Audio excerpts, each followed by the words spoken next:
gang of bandits. He was known as the Jesse James of the Urals. And here I must remind that England and France were then long in war with Germany, and that on February 3, 1917, Wilson had broken off all diplomatic relations with Germany. Therefore, Warburg, Colonel House, the Rothschild, and all those others were enemies. But of course, Switzerland was neutral ground where enemies could meet and be friends, especially if they had some scheme in common. That Lenin party was very nearly wrecked by an unforeseen incident. The Schiff-chartered ship on its way to Switzerland was intercepted and taken into custody by a British warship. But Schiff quickly rushed orders to Wilson to order the British to release the ship intact with the Trotsky hoodlums and the gold. Wilson obeyed. He warned the British that if they refused to release the ship, the United States would not enter the war in April as he had faithfully promised a year earlier. The British heeded the warning. Trotsky arrived in Switzerland, and the Lenin party went off as scheduled. But they still faced what ordinarily would have been the insurmountable obstacle of getting the Lenin-Trotsky band of terrorists across the border into Russia. Well, that's where Brother Warburg, chief of the German secret police, came in. He loaded all those thugs into sealed freight cars and made all the necessary arrangement for their secret entry into Russia. The rest is history. The revolution in Russia took place, and all members of the royal Romanov family were murdered. Now, my chief objective is to establish beyond even a remote doubt that communism, so-called, is an integral part of the Illuminati's great conspiracy for the enslavement of the entire world, that communism, so-called, is merely their weapon and bogeyman word to terrify the peoples of the whole world, and that the conquest of Russia and the creation of communism was in great part organized by Schiff and the other international bankers right in our own city of New York. A fantastic story? Yes. Some might even refuse to believe it. Well, for the benefit of any doubting Thomas, I will prove it by reminding that just a few years ago, Charlie Knickerbocker, a Hearst newspaper columnist, published an interview with John Schiff, grandson of Jacob, in which young Schiff confirmed the entire story and named the figure old Jacob contributed, $20 million. If anybody still has even a remote doubt that the entire menace of communism was created by the masterminds of the great conspiracy right in our own city of New York, I will cite the following historical fact. All records show that when Lenin and Trotsky engineered the capture of Russia, they operated as heads of the Bolsheviki party. Now, Bolshevism is a purely Russian word. The masterminds realized that Bolshevism could never be sold as an ideology to any but the Russian people. So in April 1918, Jacob Schiff dispatched Colonel House to Moscow with orders to Lenin, Trotsky, and Stalin to change the name of their regime to the Communist Party and to adopt the Karl Marx Manifesto as the constitution of the Communist Party. Lenin, Trotsky, and Stalin obeyed. And that year of 1918 was when the Communist Party and the menace of communism came into being. All this is confirmed in Webster's Collegiate Dictionary, 5th edition.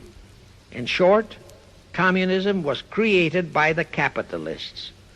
Thus, until November 11, 1918, the entire fiendish plan of the conspirators worked perfectly. All the great nations, including the United States, were war-weary, devastated, mourning their dead. Peace was the great universal desire.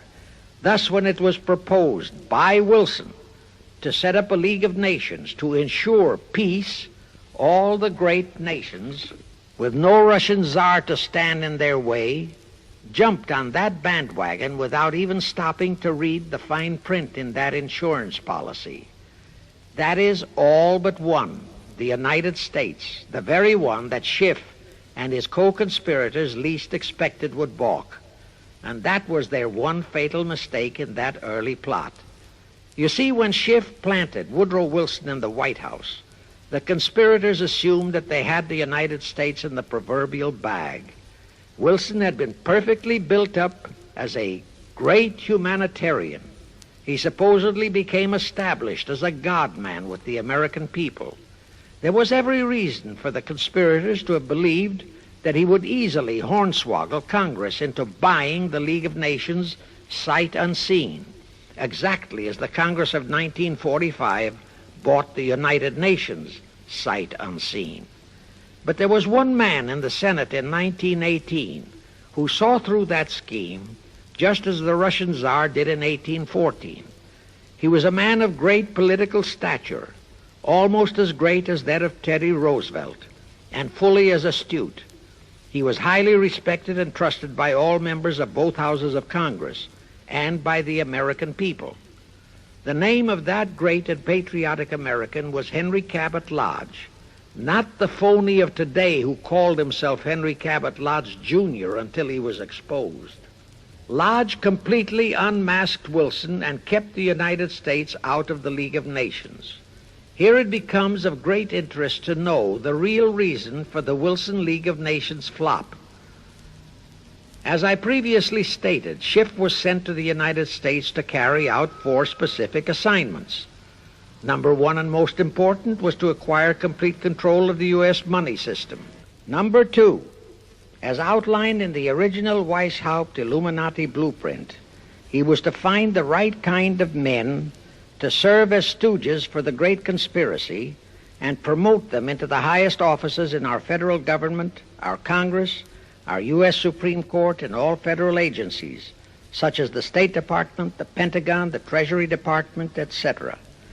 Number 3, destroy the unity of the American people by creating minority group strife throughout the nation, especially between the whites and blacks as outlined in Israel Cohen's book.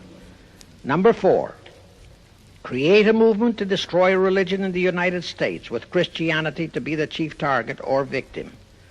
In addition, he was strongly reminded of the imperative directive in the Illuminati blueprint to achieve full control of all mass communications media, to be used to brainwash the people into believing and accepting all of the maneuverings of the great conspiracy. Schiff was warned that only control of the press, at that time our only mass communications media, would enable him to destroy the unity of the American people. Now then, Schiff and his co-conspirators did set up the NAACP, the National Association for the Advancement of the Colored People, in 1909. And in 1913 he set up the Anti-Defamation League of the B'nai B'rith. Both were to create the necessary strife. But in the early years, the ADL operated very timidly, perhaps for fear of a pogrom-like action by an aroused and enraged American people.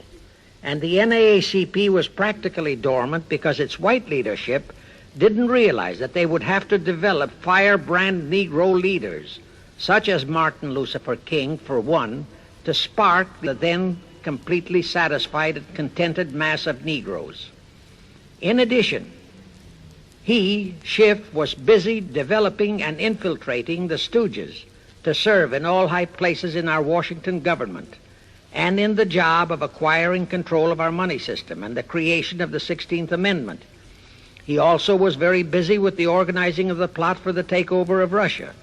In short, he was kept so busy with all those jobs that he completely overlooked the supreme job of acquiring complete control of our mass communications media.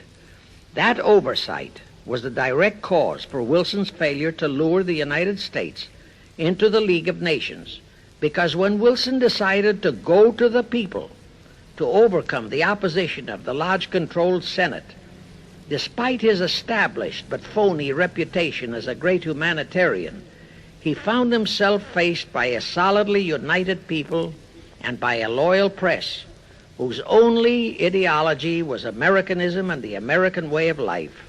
At that time, due to the ineptness and ineffectiveness of both the ADL and the NAACP, there were no organized minority groups, no Negro problems, no so-called anti-Semitic problem to sway the people's thinking.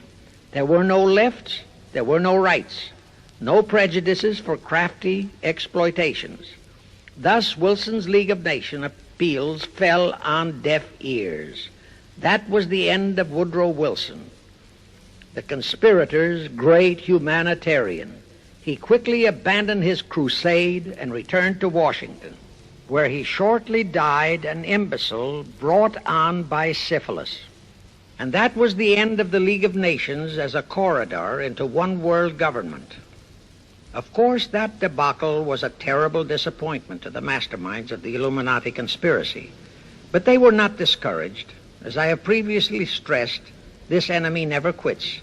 They simply decided to reorganize and try from scratch again. By this time, Schiff was very old and slow. He knew it. He knew that the conspiracy needed a new, younger, and more active generalship.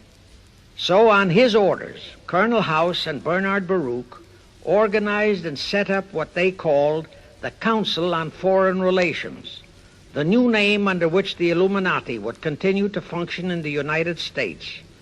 The hierarchy, officers and directors of the CFR, is composed principally of descendants of the original Illuminati, many of whom had abandoned their old family names and acquired new Americanized names. For one example, we have Dillon, who was Secretary of Treasury of the United States, whose original name was Lepowski.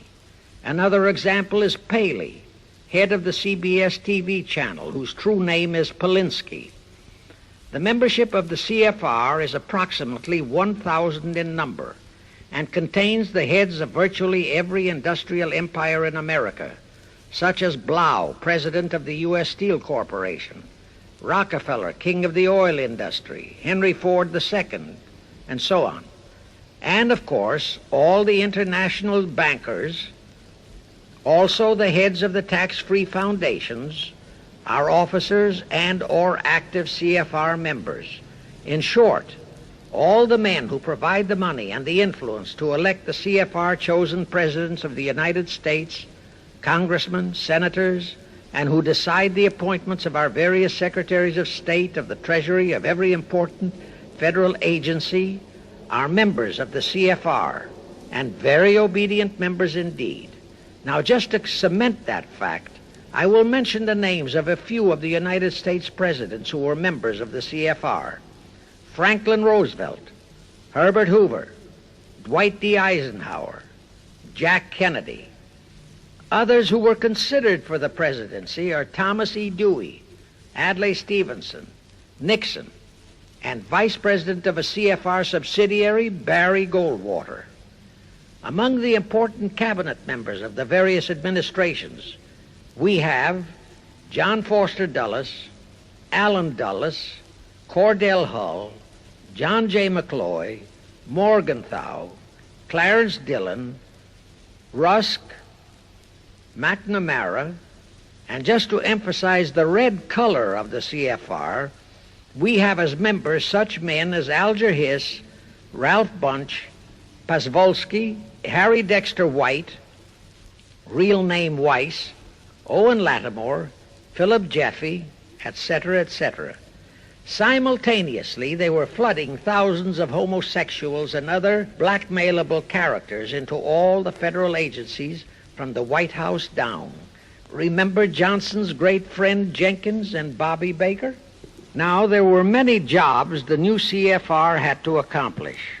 They required much help. So their first job was to set up various subsidiaries to whom they assigned special objectives. I can't name all the subsidiaries in this recording, but the following are a few.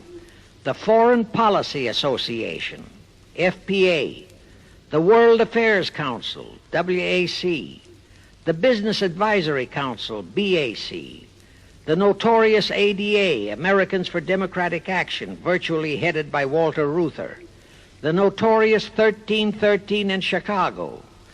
Barry Goldwater was, and no doubt still is, a vice president of one of the CFR subsidiaries. In addition, the CFR set up special committees in every state in the Union, to whom they assigned the various local state operations. Simultaneously, the Rothschilds set up similar CFR-like control groups in England, France, Germany, and other nations to control world conditions and cooperate with CFR to bring about another world war. But the CFR's first and foremost job was to get complete control of our mass communications media. The control of the press was assigned to Rockefeller. Thus, Henry Luce, who recently died, was financed to set up a number of national magazines, among them Life, Time, Fortune, and others, which publish USSR in America. The Rockefellers also directly or indirectly financed the Cowles Brothers Look magazine and a chain of newspapers.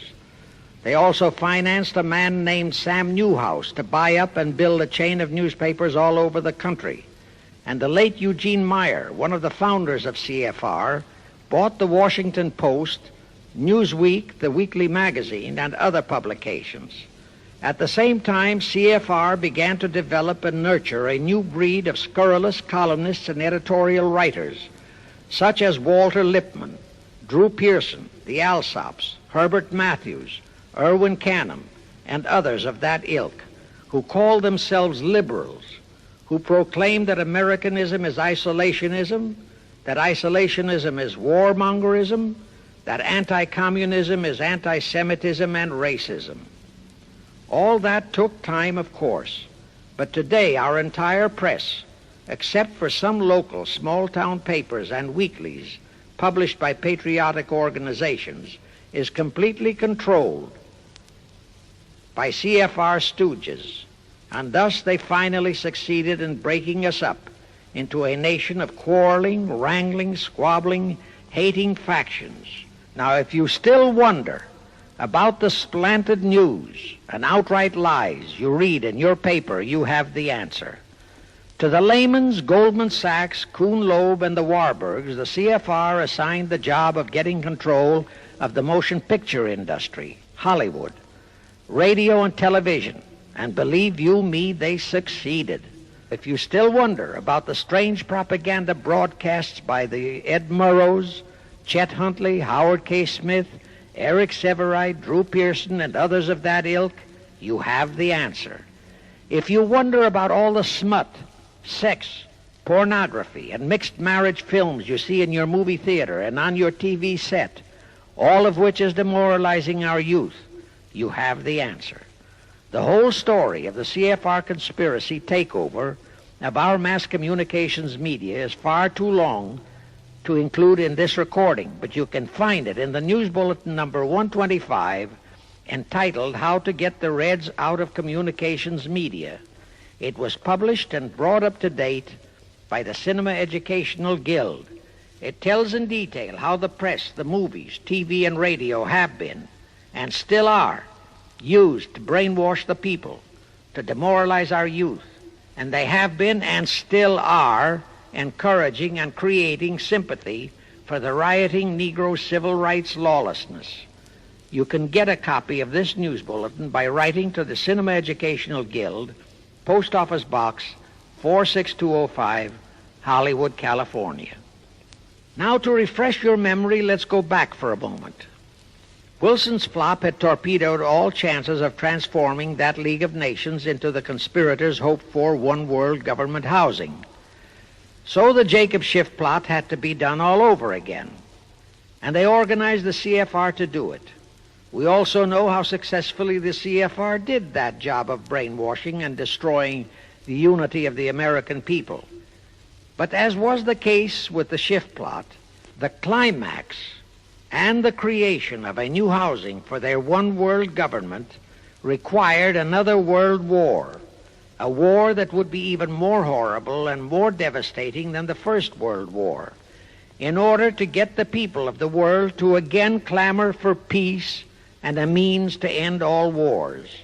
But the CFR realized that the aftermath of World War II would have to be more carefully planned, so that there would be no escape from the new one-world trap, another League of Nations, that would emerge from the new war, the trap we now know as the United Nations. and they hit upon a perfect strategy to ensure that no escape. Here's how they did it. In 1943, in the midst of the war, they prepared the framework for the United Nations, and it was handed over to Roosevelt and our State Department to be given birth by Alger Hiss, Pasvolsky, Dalton Trumbo, and other American traitors, thus making the whole scheme a United States baby. Then to fix our parenthood, New York City was to become the nursery for the monstrosity.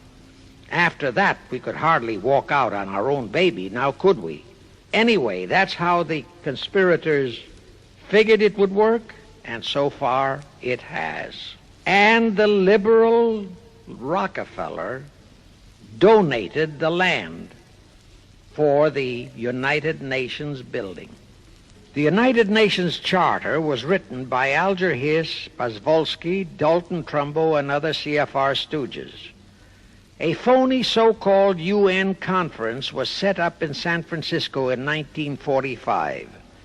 All the so-called representatives of 50-odd nations gathered there, promptly signed the charter, and the despicable traitor Alger Hiss flew to Washington with it, elatedly submitted it to our Senate, and the Senate, elected by our people to safeguard our security, signed the charter without so much as reading it. The question is, how many of our senators were even then traitorous stooges of the CFR? Anyway, it was thus that the people accepted the United Nations as a holy of holies, and enabled traitor Earl Warren to virtually destroy our Constitution by basing all his traitorous decisions on the UN Charter, thus making that charter virtually our law of the land. However, for all the dirty work that had to be done to solidify the UN, the new housing of the One World plot, they still required the aid of our leaders in Washington. So now I will emphasize the fiendish cleverness of the CFR masterminds. To the vast majority of the American people, our foreign policy for many years has been a complete enigma. Most of us simply can't understand why this great nation is seemingly floundering so helplessly in the art of diplomacy. We can't understand why our leaders are seemingly so confused and bewildered in all their dealings with Moscow, France, and other nations, and with the UN. We always hear them proclaiming that in view of our overwhelming economic and military superiority, we must always lead from strength. Yet at all the summit meetings and conferences, they cringe and stammer and stutter, and so to speak, come out with their tails between their hind legs. We can't understand the foreign aid to Tito, an avowed enemy, to Poland, an avowed enemy, to all the avowed communist nations. We can't understand why the expenditure of hundreds of billions of dollars has failed to slow down, let alone stop, the march of communism. We are perplexed by the seeming ineptness of the State Department, the Defense Department, the CIA, the USIA, of all our federal agencies. Again and again and again we have been startled, shocked, bewildered, and horrified by their mistakes in Berlin, in Korea, in Laos, in Katanga, in Cuba, in Vietnam, mistakes that always favor the enemy, never the United States. Under the law of averages, they should have made at least one or two mistakes in our favor, but they never did. What's the answer? The answer is the CFR and the parts played by their subsidiaries and stooges in Washington. Thus we know that complete control of our foreign relation policy is the key to the success of the entire Illuminati One World plot. Here is the further proof. Earlier I fully established that Schiff and his gang had financed the Lenin-Trotsky-Stalin takeover of Russia and fashioned its communist regime into becoming their chief instrument to keep the world in turmoil and to finally terrorize all of us into seeking peace in a UN One World government. But the conspirators knew that the Moscow gang could not become such an instrument until and unless the whole world would accept the communist regime as the legitimate, de jure government of Russia. Only one thing could accomplish that: recognition by the United States. The conspirators figured that the whole world would follow our lead, and that's when the Wilson flop very nearly wrecked the entire plot. Throughout the following 3 Republican administrations, the CFR pulled every trick in their bag to induce Harding, Coolidge, and Hoover to grant that recognition, but all 3 refused. As a result, in the late 1920s, the Stalin regime was in dire straits. Despite all purges and secret police controls, the Russian people were growing more and more restive. It is a matter of record, admitted by Litvinov, that during 1931 and 1932, Stalin and his whole gang were always packed and ready for instant flight. Then in November 1932, the conspirators achieved their greatest coup. They landed Franklin Roosevelt in the White House. Crafty, unscrupulous, utterly without conscience, that charlatan traitor turned the trick for them.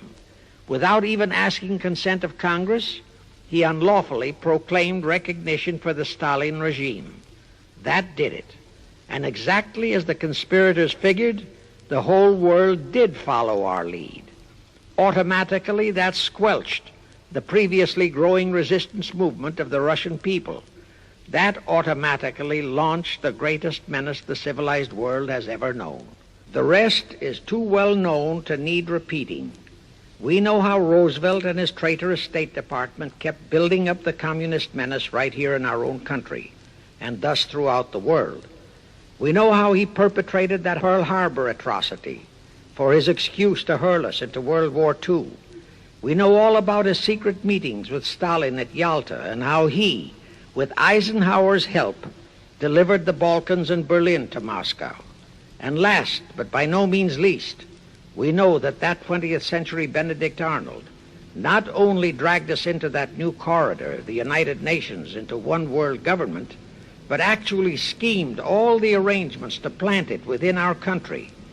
In short, the day that Roosevelt entered the White House, the CFR conspirators regained full control of our foreign relations machinery and firmly established the United Nations as the housing for the Illuminati one world government. I wish to stress one other very vital point. That Wilson League of Nations flop brought Schiff and his gang to the realization that control of just the Democratic Party was not enough. True, they could create a crisis during the Republican administration, as they did in 1929 with their Federal Reserve manufactured crash and depression, which would bring another Democrat stooge back into the White House. But they realized that a 4-year disruption in their control of our foreign relation policies could play havoc with the progress of their conspiracy. It could even break up their entire strategy, as it almost did before Roosevelt saved it with his recognition of the Stalin regime. Thereupon, after that Wilson debacle, they began to formulate plans to achieve control of both of our national parties. But that posed a problem for them. Manpower. Stooges in the Republican Party also added manpower for the Democratic Party, because control of just the man in the White House would not be enough. They'd have to provide that man with trained stooges for his entire cabinet, men to head the State Department, the Treasury Department, the Pentagon, the CIA, the USIA, etc. In short, every member of the various cabinets would have to be a chosen tool of the CFR, such as Rusk and McNamara. Also all undersecretaries and assistant secretaries. That would give the conspirators absolute control of all our policies, both domestic and, most important, foreign. That course of action would require a reserve pool of trained stooges, instantaneously ready for administrative changes and for all other exigencies. All such stooges would of necessity have to be men of national reputation, high in the esteem of the people, but they would have to be men without honor, without scruple, without conscience, men who would be vulnerable to blackmail. It is needless for me to stress how well the CFR succeeded. The immortal Joe McCarthy fully revealed that there are thousands of such security risks in all federal agencies. Scott McLeod unmasked thousands more. And you know the price Otepka has had to pay and is still paying for his expositions before a Senate committee of the traitors in the State Department. And you know that the men in the State Department who delivered Cuba to Castro have not only been shielded, but promoted. To the crux of the whole one-world government plot and the maneuvering necessary to create another League of Nations to house such a government. As I have already stated, the conspirators knew that only another world war was vital for the success of their plot. It would have to be such a horrifying world war that the peoples of the world would cry out for the creation of some kind of a world organization that could assure everlasting peace. But how could such a war be brought about? All the European nations were at peace. None had any quarrels with their neighboring nations. And certainly their tools in Moscow wouldn't dare to start a war. Even Stalin realized that it would mean the overthrow of his regime unless so-called patriotism would weld the Russian people behind him. But the conspirators had to have a war. They had to find or create some kind of an incident to launch it. And they found it in a little inconspicuous and repulsive little man who called himself Adolf Hitler. Hitler, an impecunious Austrian house painter, had been a corporal in the German army. He made the defeat of Germany into a personal grievance. He began to rabble-rouse about it in the Munich, Germany area. He began to spout about restoring the greatness of the German Empire and the might of the German soldiery. He advocated the restoration of the old German military to be used to conquer the whole world. Strangely enough, Hitler, the little clown that he was, could deliver a rabble-rousing speech, and he did have a certain kind of magnetism. But the new authorities in Germany didn't want any more wars, and they promptly threw the obnoxious Austrian house painter into a prison cell. Aha! Here was the man, decided the conspirators, who, properly directed and financed, could be the key to another world war. So while he was in prison, they had Rudolf Hess and Goering write a book which they titled Mein Kampf and attributed the authorship to Hitler, exactly as Litvinov wrote Mission to Moscow and attributed the authorship to Joseph Davies, then our ambassador to Russia, and a stooge of the CFR. In Mein Kampf, Hitler, the pseudo-author, outlined his grievances and how he would restore the German people to their former greatness. The conspirators then arranged for a wide circulation of the book among the German people in order to arouse a fanatical following for him. On his release from prison, also arranged by the conspirators, they began to groom him and finance him to travel to other parts of Germany to deliver his rabble-rousing speeches. Soon he gathered a growing following among other veterans of the war, and that soon spread to the masses, who began to see in him a savior for their beloved Germany. Then came his leadership of what he called his Brown Shirt Army and the March on Berlin. That required a great deal of financing, but the Rothschilds, the Warburgs, and others of the conspirators provided all the money he needed. Gradually, Hitler became the idol of the German people, and then they overthrew the von Hindenburg government, and Hitler became the new Führer. But that still was no reason for a war. The rest of the world watched Hitler's rise, but saw no reason to interfere in what was distinctly a domestic condition within Germany. Certainly none of the other nations felt it was a reason for another war against Germany, and the German people were not yet incited into enough of a frenzy to commit any acts against any neighboring nation, not even against France, that would lead to a war. The conspirators realized they would have to create such a frenzy that would cause the German people to throw caution to the winds and at the same time horrify the whole world. And incidentally, Mein Kampf was actually a follow-up of Karl Marx's book, A World Without Jews. The conspirators suddenly remembered how the Schiff Rothschild gang had engineered the pogroms in Russia, which slaughtered many, many thousands of Jews and created a worldwide hatred for Russia. And they decided to use that same unconscionable trick to inflame the new Hitler-led German people into a murderous hatred of the Jews. Now, it is true that the German people never had any particular affection for the Jews, but neither did they have an ingrained hatred for them. Such a hatred would have to be manufactured, so Hitler was used to create it. This idea more than appealed to Hitler. He saw in it the grisly gimmick to make him the God-man of the German people.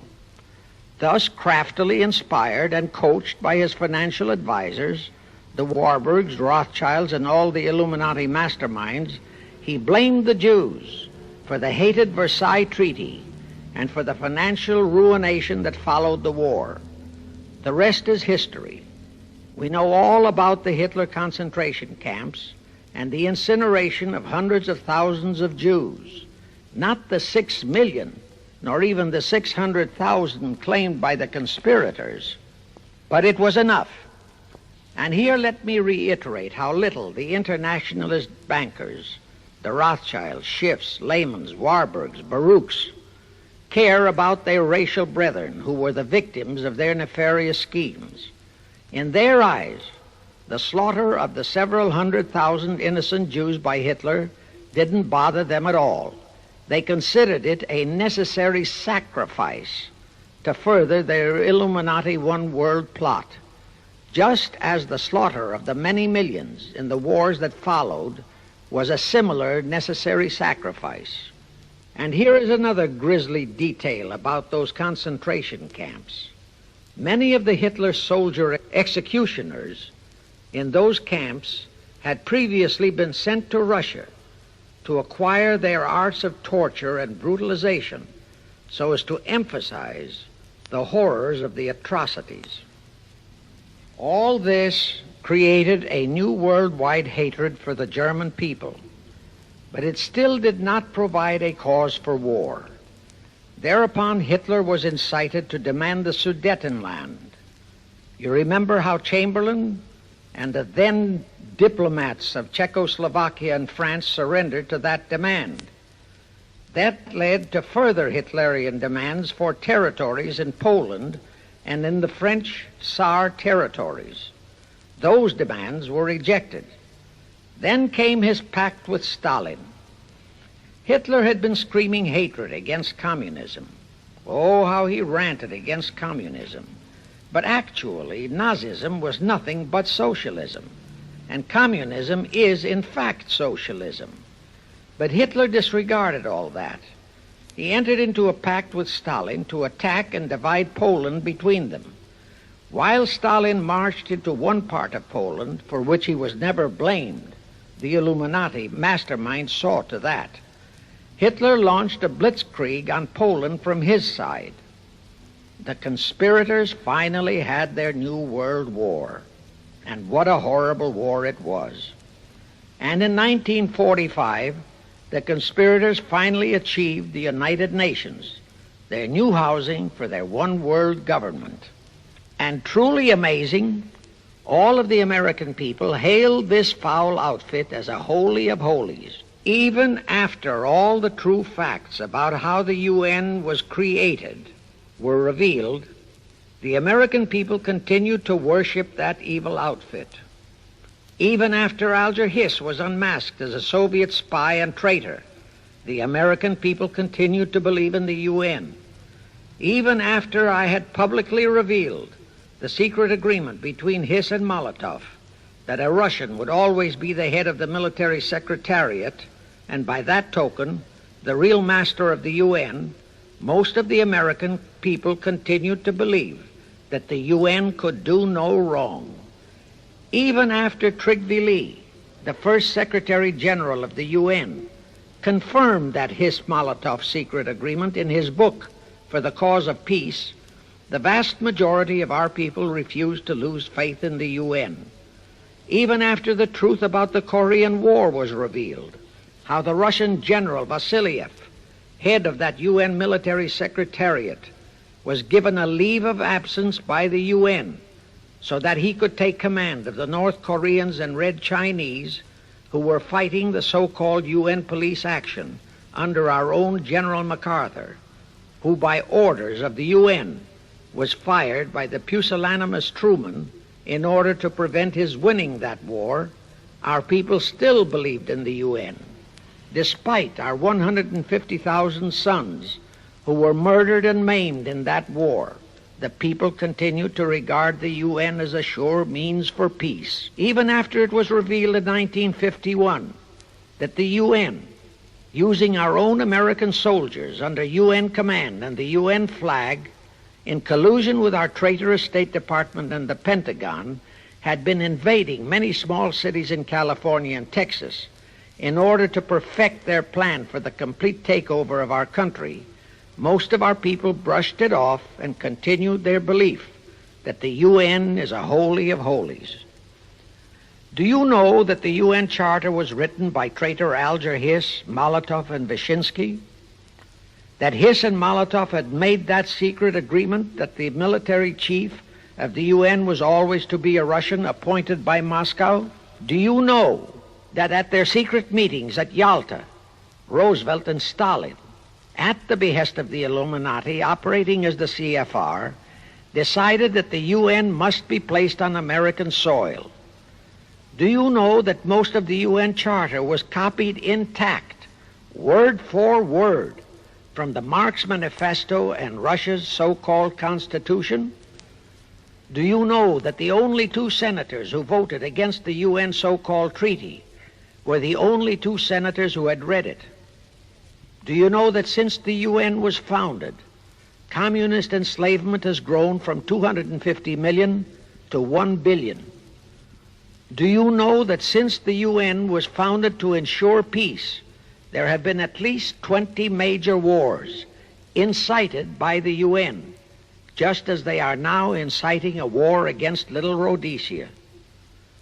Do you know that under the UN setup, the American taxpayers have been forced to make up the UN Treasury deficit of many millions of dollars because of Russia's refusal to pay her share? Do you know that the UN has never passed a resolution condemning Russia or her so-called satellites, but always condemns our allies? Do you know that J. Edgar Hoover said, "The overwhelming majority of the communist delegations to the UN are espionage agents"? And now, 66 senators voted for a consular treaty to open our entire country to Russian spies and saboteurs. Do you know that the UN helps Russia's conquest of the world by preventing the free world from taking any action whatsoever except to debate each new aggression in the UN General Assembly? Do you know that at the time of the Korean War, there were 60 nations in the UN, yet 95% of the UN forces were our American sons, and practically 100% of the cost was paid by the United States taxpayers? And surely you know that the UN policy during the Korean War was to prevent us from winning that war. Do you know that all the battle plans of General MacArthur had to go first to the UN to be relayed to Vasiliev, commander of the North Koreans and Red Chinese, and that any future wars fought by our sons under the UN flag would have to be fought under the control of the UN Security Council? Do you know that the UN has never done anything about the 80,000 Russian Mongolian troops that occupy Hungary? Where was the UN when the Hungarian freedom fighters were slaughtered by the Russians? Do you know that the UN and its peace army turned the Congo over to the communists? Do you know that the UN's own so-called peace force was used to crush, rape, and kill the white anti-communists in Katanga? Do you know that the UN stood by and did nothing while Red China invaded Laos and Vietnam? That it did nothing while Nehru invaded Goa and other Portuguese territories? Do you know that the UN was directly responsible for aiding Castro? That it does absolutely nothing about the many thousands of Cuban youngsters who are shipped to Russia for communist indoctrination? Do you know that Adlai Stevenson, of all people, said the free world must expect to lose more and more decisions in the UN? Do you know that the UN openly proclaims that its chief objective is one world government, which means one world laws, one world court, one world army, one world navy, one world air force, one world schools, and a one world church in which Christianity would be prohibited? Do you know that a UN law has been passed to disarm all American citizens and to transfer all our armed forces to the UN? Such a law was secretly signed by Saint Jack Kennedy in 1961. Do you realize how that fits in with Article 47, Paragraph 3 of the UN Charter, which states, I quote, "The Military Staff Committee of the UN shall be responsible through the Security Council for the strategic direction of all armed forces placed at the disposal of the Security Council," unquote. And when and if all our armed forces are transferred to the UN, your sons would be forced to serve and die under UN command all over the world. This will happen unless you fight to get the U.S. out of the UN. Do you know that Congressman James B. Utt has submitted a bill to get the U.S. out of the UN and a resolution to prevent our president from forcing us to support the UN embargoes on Rhodesia? Well, he has, and many people all over the country are writing to their representatives to support the Utt bill and resolution. And did you know that to offset the Utt bill and resolution, 50 congressmen, spearheaded by Schweiker and Moorhead of Pennsylvania, have introduced a bill to immediately transfer all our armed forces to the UN? Can you imagine such brazen treason? Is your congressman one of those 50 traitors? Find out and take immediate action against him and help Congressman Utt. Now, do you know that the National Council of Churches passed a resolution in San Francisco which states that the United States will soon have to subordinate its will to that of the UN, and that all American citizens must be prepared to accept it? Is your church a member of the National Council of Churches? In connection with that, bear in mind that God is never mentioned in the UN Charter, and their meetings are never opened with prayer. The creators of the UN stipulated in advance that there should be no mention of God or Jesus Christ in the UN Charter or in its UN headquarters. Does your pastor subscribe to that? Find out. Furthermore, do you know that the great majority of the so-called nations in the UN are anti-Christianity, that the UN is a completely godless organization by orders of its creators, the CFR Illminati? Now, have you heard enough of the truth about the Illuminati's United Nations? Do you want to leave your sons and our precious country to the unholy mercy of the Illuminati's United Nations? If you don't, write, telegraph, or phone your representatives and senators that they must support Congressman Utt's bill to get the U.S. out of the UN and the UN out of the U.S. Do it today, now, before you forget. It is the only salvation for your sons and for our country. Now I have one more vital message to deliver. As I told you, one of the 4 specific assignments Rothschild gave Jacob Schiff was to create a movement to destroy religion in the United States, with Christianity to be the chief target. For a very obvious reason. The Anti-Defamation League wouldn't dare to attempt it, because such an attempt could create the most terrible bloodbath in the history of the world, not only for the ADL and the conspirators, but for the millions of innocent Jews. Schiff turned that job over to Rockefeller for another specific reason. The destruction of Christianity could be accomplished only by those who are entrusted to preserve it, by the pastors, the men of the cloth. As a starter, John D. Rockefeller picked up a young so-called Christian minister by the name of Dr. Harry F. Ward, Reverend Ward, if you please. At that time, he was teaching religion at the Union Theological Seminary. Rockefeller found a very willing Judas in this reverend. Thereupon, in 1907, he financed him to set up the Methodist Foundation of Social Service. And Ward's job was to teach bright young men to become so-called ministers of Christ and to place them as pastors of churches.